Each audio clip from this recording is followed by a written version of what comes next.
आइए हम एक अति कड़वा विचार प्रस्तुत करें, कड़वी चर्चा करें।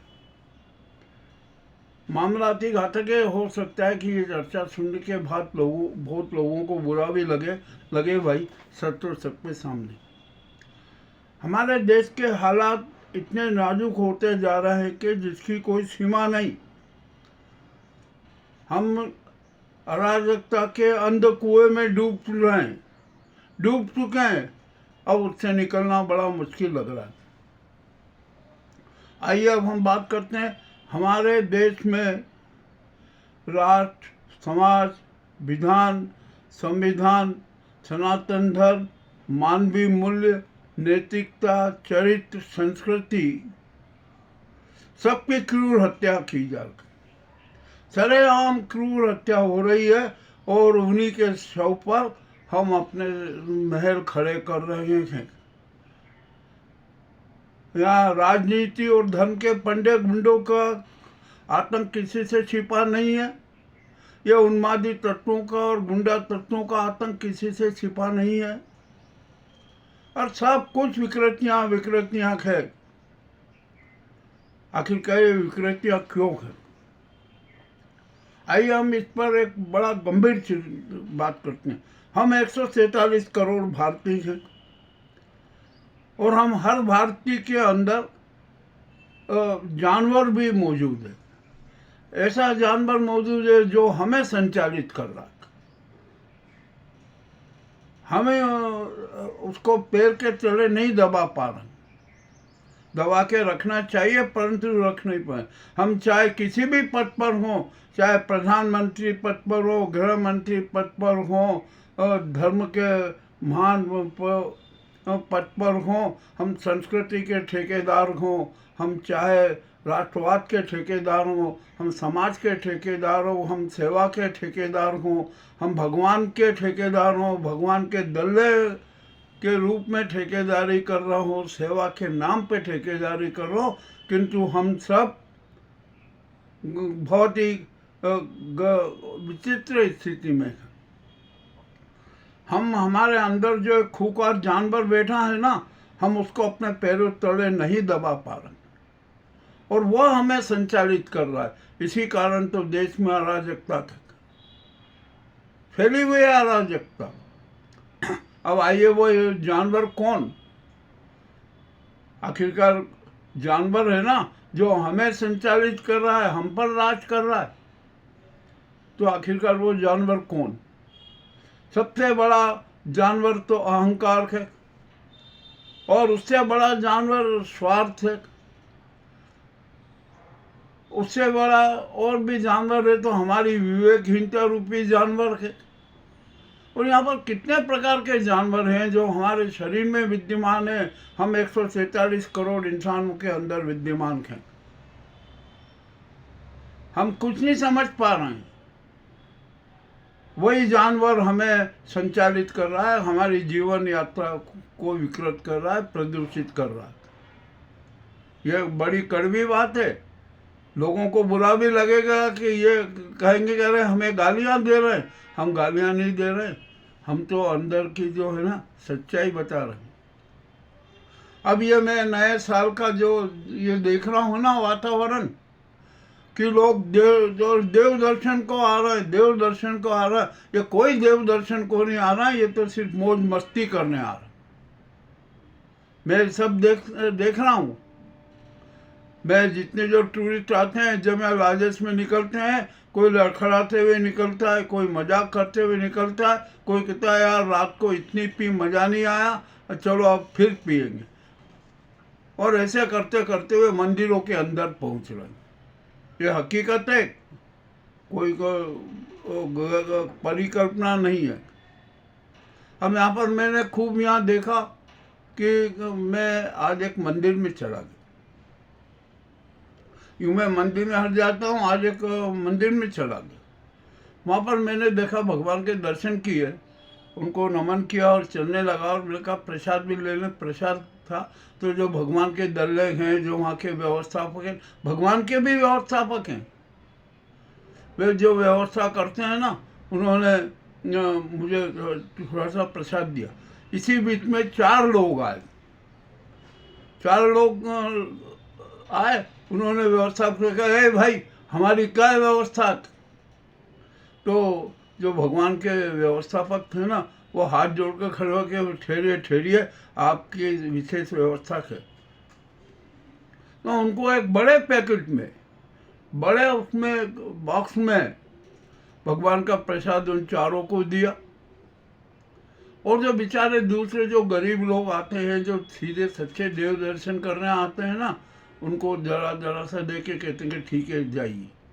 यह हमने यहाँ के भगवान के व्यवस्थापकों के काले कारनामे देखे। अब जो वो 4 पैकेट का ध्यान दिया ना, तो बोले अरे यार हमने कल वहाँ 200 रुपये तो दिए थे। एक दूसरा बोला मैंने तो 500 दिए थे। एक तीसरा बोला कि अरे यार तुम तो करते हो, मैंने तो आज पूरी प्रसाद का सारा व्यय मेरी तरफ से हुआ। अब क्या किया जाए? ये यहाँ भगवान को भी धोखा दे रहे हैं। तो ये भगवान को धोखा नहीं दे रहे। अब जो हमारा स्वार्थ रूपी जानवर है ना, वो भगवान को धोखा दे रहा है, वो वहाँ की व्यवस्था को धोखा दे रहा है। और भगवान के जो व्यवस्थापक है, जो भगवान के दल्ले हैं ना, वो तो उनका तो चरित्र बड़ा विचित्र है। उनके अंदर तो धन का इतना बड़ा स्वार्थ है कि हद से ज़्यादा धन रूपी जानवर उनको हर तरीके से विकृत और प्रदूषित किए हुए।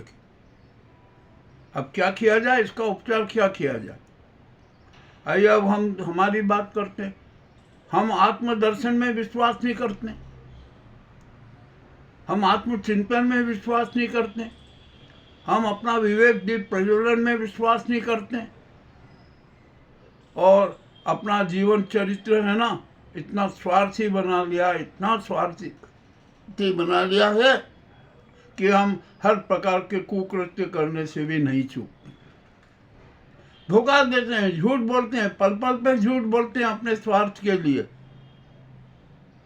आखिरकार हम इंसान हैं, हमें इंसानियत के रूप में चलना चाहिए, मानवीय मूल्यों के रूप में चलना चाहिए, परंतु नहीं, हम तो अपने स्वार्थ और अहंकार और अपने पद में अपने सम्मान के लिए सारे नाटक करते हैं। ये सब जानवर हैं। आप ये मत सोचिए कि जानवर किस रूप में।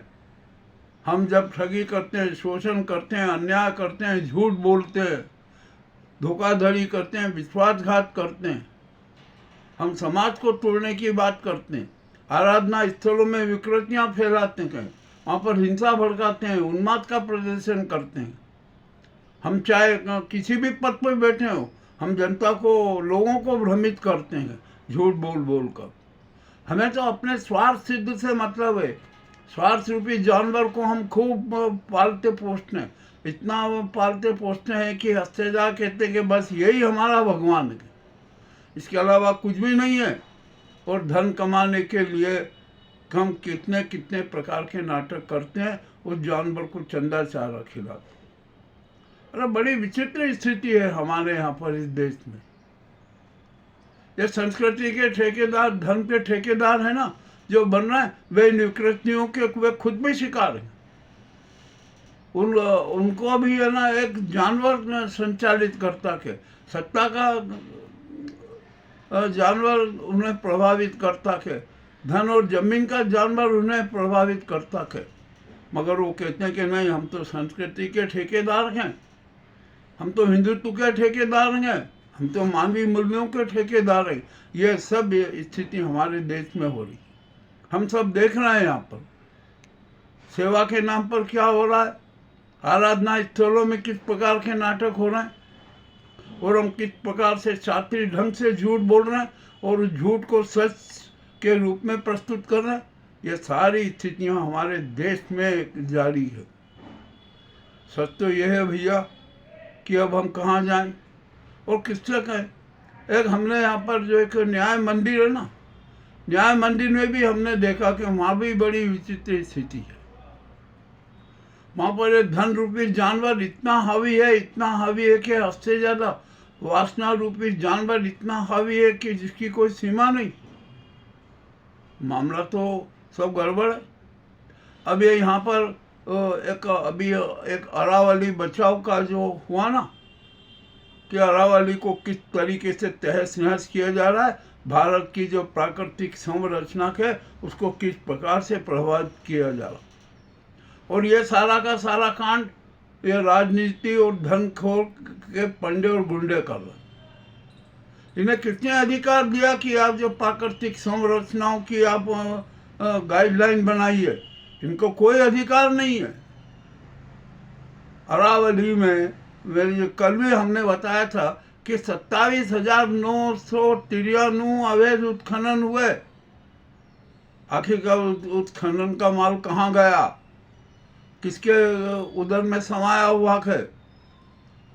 मगर वहाँ पर किसी भी जो वो माफिया है, खनन माफिया, उस पर कार्रवाई नहीं। कुल 27,993 में से मात्र 11% लोगों को पर कार्रवाई की, वो भी हल्की फुल्की। अरे जरूरत इस बात की थी कि वहाँ के जितने भी माइनिंग वाले हैं अरावली क्षेत्र के, जो राजस्थान के हैं, सब पर कठोर से कठोर कार्रवाई होना चाहिए थी, नहीं हुई। ये तो सरकार का ही संरक्षण रहा ना। तो ये हम सब में है ना, हमारा जानवर इतना भारी हो चुका है, इतना भारी हो चुका कि अब हम इंसान ही नहीं रहे। और उस जानवरों ने हमें भी जानवर बना लिया, हम भी खुद जानवर हो गए। हम किस प्रकार के नाटक करते हैं, किसी से खुला नहीं है। अरे बलात्कार, अतिक्रमण, धोखाधड़ी, विश्वासघात, झूठ, फरेब, मक्कारी, श्रम चोरी, शोषण, अन्याय, ये सब है ना हमारे संस्कृति बन गई है, संस्कार बन रहे हैं। तो इस देश में हम ये तो कहने को कहते हैं हम विश्व गुरु हैं। अरे हम काय के विश्व गुरु हैं? विश्व गुरु जो सच्चा इंसान होता है ना, वही विश्व गुरु बनता। हमारे जैसे स्वामी विवेकानंद जी, स्वामी विवेकानंद ने हमेशा सत्य संदेश दिया, विवेक जी प्रज्वलित किया। वो है विश्व गुरु के पद पर आसीन होने लायक, और है ही वो, इसमें कोई शंका नहीं। वह संस्कृति के गुरु हैं, धर्म के गुरु हैं, सनातन धर्म के गुरु हैं और मानवीय मूल्यों के गुरु हैं। विवेक जी प्रज्वलक हैं। वे विवेक जी प्रज्वलित करते हैं, सबका आह्वान करते हैं। किंतु हम जो हमारा जो जानवर है ना, हम जो जानवर रूप में हैं, हम उनकी बातों को भी दूर कर। अभी मैंने यहाँ पर देखा कि लखनऊ में अटल बिहारी जी की मूर्ति का वो अनावरण हुआ, पंडित दीनदयाल मूर्ति का अनावरण हुआ, श्यामा प्रसाद मुखर्जी की मूर्ति का अनावरण हुआ। परंतु अनावरण करने वालों से मैं एक सवाल पूछ रहा हूँ, क्या अटल जी को राजनीतिक वनवास किसने दिया? अटल जी का कुटिल अपमान किसने किया? इस बात का भी तो जवाब दो। पंडित दीनदयाल उपाध्याय की हत्या किसने की, किसने करवाई? आज तक वो हत्यारों का कोई खुलासा नहीं। कौन है वो लोग? डॉक्टर श्यामा प्रसाद मुखर्जी की तो बात निराली है, वो उन्होंने तो त्याग किया, बलिदान किया। मामला तो बड़ा विचित्र है। और जो उनके नाम से आज अपने आप को सम्मानित कर रहे, अपने आप को स्थापित कर रहे हैं, पंडित दीनदयाल उपाध्याय अटल जी के कट्टर समर्थक बता रहे, उनके साथ बहुत न जाने क्या क्या बातें कर रहे, ये सब उनका झूठ है। ये उनका जो है ना एक वैचारिक जानवर जो है, विदेशी जानवर है ना, पूर्वाग्रही जानवर है, वो साफ नजर आ रहा। मामला तो बड़ा विचित्र हो गया है भाई इस देश में। हम कैसे जिएंगे? आप क्रिसमस के जो समारोह हो रहा है, आप चर्च में जाकर हम तोड़फोड़ कर रहे, हिंसा कर रहे। हम चर्च के सामने जाकर हनुमान चालीसा का पाठ करने लगे। या आखिरकार ये उन्माद कौन है? हमारे अंदर जो बैठा हुआ है ना जानवर, वो हमें संचालित कर रहा है। कोई आदमी नहीं चाहता कि हम किसी भी प्रकार से नाटक करें, किंतु वो जानवर सारे नाटक करवा रहा। मामला तो बड़ा घातक हो गया। क्या हो गई स्थिति हमारे देश की और हमारे सकी और हमारी अपनी। अब हम याद देखते हैं कि परिवारों में द्वंद्व चल, आपस में लड़ रहे, बाप बेटे की हत्या कर रहा है, बेटा बाप की हत्या कर रहा है, बेटा माँ की हत्या कर रहा है, और हर परिवार झूठ बोल। मैं यही स्थिति है मेरे देश की इस बस्ती में। कोई भी परिवार सुख और शांति से नहीं सो पा रहा है, ये भी आपको बता दूं। और हमारी मातृशक्ति को डर है कि कहीं उसकी अस्मिता न लूट जाए, कहीं उसकी अस्मिता पर डकैती ना हो जाए, और हो रही है, खुलेआम हो रही है। और अब तो जो मात्र नारी महिमा का गुणगान करने वाले नारी का शोषण करते हुए पकड़ जा। हमारे यहाँ न्यायपालिका को जो सच्चा न्याय देना चाहिए वो नहीं दे रहे, धन के दम पर बिका जा रहा है। अरे सत्य सामने होते हुए भी हम न्याय नहीं कर पा रहे हैं। तो जो झूठ रूपी जो है ना, और गुलामी रूपी जानवर हमें संचालित करता। अभी जजों का 3 जजों का मामला जो आया ना, 2014 का मामला, आपने उसका निर्णय कब करो? 2025 में। अरे वाह भाई, कितनी अच्छी बात है कि कितना अच्छा न्याय है कि आप कुछ भी नहीं कर सकते। सत्य को सामने रखकर उसको साक्षी मानकर आप कुछ भी न्याय नहीं कर सकते। अब यहाँ पर SIR के नाम पर जितने पोल पट्टियाँ उजागर हो रही है ना, वो भी किसी से छिपी नहीं है। ये चुनाव आयोग तो है ना, जो ज्ञानेश कुमार है और पूर्व का जो राजीव कुमार था, और उनको जो प्रेरित करने वाले मोदी अमित शाह, इनके अंदर तो इतने जानवर बैठे हैं, इतने जानवर बैठे हैं कि जिसकी कोई सीमा नहीं। इनको न राष्ट्रवाद से मतलब है, न समाजवाद से मतलब है, न संविधान से मतलब है, सत्य से मतलब नहीं है, और इनको तो सिर्फ अपने सत्ता से सरोकार है। उनके जो जानवर है ना, उसने कह दिया कि नहीं, तुम्हें तो अब सत्ता के नाटक करना है, और सत्ता के नाटक किए जा रहे। अब कहाँ जाएंगे हम लोग? कहाँ जाएगी व्यवस्था? कहाँ रहेगा संविधान? ये तो सोचिए जरा। और ये जो धर्म के राजनीति और धर्म के पंडे और गुंडे हैं ना, संविधान तक को खा रहे। उनका ये जानवर को, उस जानवर को खिला रहा है कि खा और तू अच्छी तबीयत हो जा, स्वस्थ हो जा, ताकि हम इस पूरे देश को बेच डालें, इस पूरे देश की हत्या कर दे। ये कड़वी बात है, किसी से छिपी नहीं है। सत्य कहने में दिक्कत क्या है? और हमारा तो लक्ष्य है कि हम सत्य के प्रति समर्पित हैं, संविधान के प्रति समर्पित हैं, और हमेशा थे और हमेशा रहेंगे। यह हमारा अपना लक्ष्य है, हमारा अपना कर्तव्य। आज का ये कड़वा एपिसोड है, कड़वी कड़वी बातें हैं, सब कुछ इसमें कड़वा स्वरूप आपको नजर आएगा। भैया जिन जिन को बुरा लगे, हम उनसे हाथ जोड़कर निवेदन करते हैं कि इस कड़वे संवाद के लिए, कड़वी प्रस्तुति के लिए हमें क्षमा याचना करें। हमने तो हमारे अंदर छिपे हुए जानवर को पैरों के तले दबा रखा है, और उसको कभी उठने नहीं देंगे। मगर जो आप लोग है ना, जो यहाँ पर जो नाटकबाजी कर रहे हैं हर प्रकार के, वे तो जानवरों के पोषक हो गए हैं और जानवरों द्वारा ही संचालित हो रहे हैं। अब इसमें आप भी क्या करें और हम भी क्या करें? दोष तो उन जानवरों का है जो हमें संचालित कर रहे हैं। ये कड़वी बातें मैंने कही है, आपको कैसी लगी मुझे बताएं। हम तो सच कहेंगे, सच के सिवा कुछ नहीं कहेंगे। सच सबके सामने प्रस्तुत करते रहेंगे, वो चाहे कोई भी हो। हम तो सनातन धर्मी हैं। हम ये हिंदू राष्ट्र में विश्वास नहीं करते हैं। हमें हिंदू धर्म की जो ये नाजी कोकिनी गैंग का जो हिंदू धर्म है ना, हम उसमें भी विश्वास नहीं करते हैं। हम दिखावे के दान धर्म में विश्वास नहीं करते हैं। हम तो आत्मदर्शन और आत्मचिंतन में विश्वास करते हैं, और उसके आधार पर जो हमें सच्चाई नज़र आती है वो हम प्रस्तुत करते हैं।